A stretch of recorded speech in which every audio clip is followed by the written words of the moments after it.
Bonjour.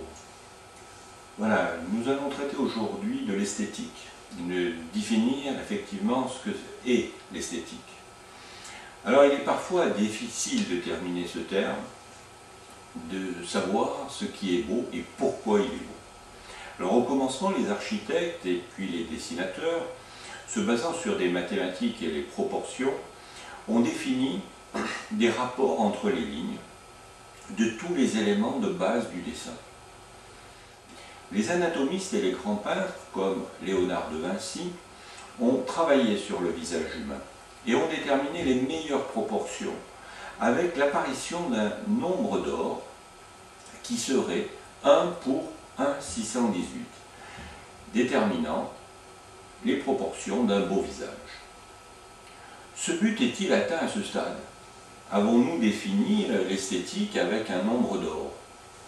Pour répondre à cette question, il faut d'abord répondre à une autre question. Qu'est-ce qui différencie un artiste peintre à un peintre lambda? La beauté ne se résout pas à une résolution d'équations, dont celle-ci détermine plutôt l'harmonie. L'harmonie d'un dessin, d'une sculpture ou d'un visage. La beauté est une capacité à créer une émotion chez celui qui regarde. Et quand un peintre ou un artiste atteint ce niveau, qu'il provoque des émotions, qu'elles soient positives ou négatives, on peut dire que son œuvre devient un chef-d'œuvre. Quelle est la différence entre un artiste peintre et nous, médecins ou chirurgiens esthétiques? L'artiste crée son œuvre du début à la fin, alors que nous allons tenter, nous, d'améliorer une œuvre existante. La deuxième différence, qui est celle à mon sens la plus importante, c'est que nous travaillons sur du vivant.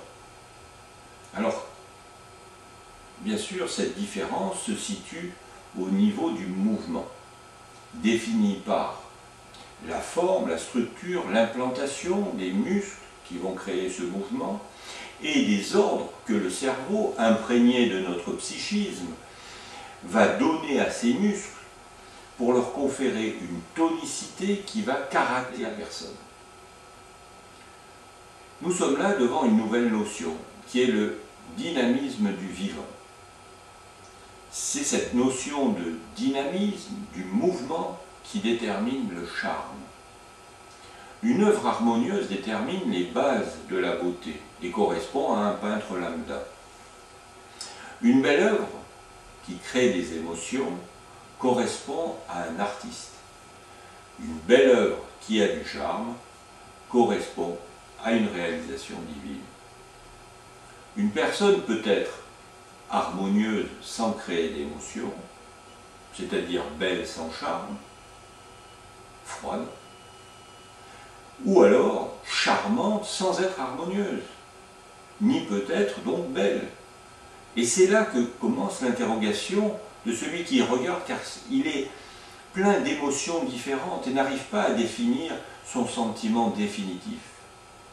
La discussion de la beauté commence ici. Notre métier doit faire attention à ces trois critères pour réaliser un diagnostic, pour potentialiser les qualités de chacun et chacune. J'appelle cela la personnalisation de mes traitements. Ceux qui s'arrêtent à une répétition de la reproduction d'une formule mathématique passent à côté de l'âme de leur patient. L'esthétique résulte en fin de compte de trois dimensions, que sont l'harmonie, la beauté, la création de l'émotion, et le charme du vivant. Voilà, donc j'espère que vous aurez pris plaisir à voir cette petite vidéo, et je terminerai en citant James Rohn, qui nous dit que prenons soin de notre corps, car c'est le seul endroit où nous sommes obligés de vivre. Voilà. Bonne journée.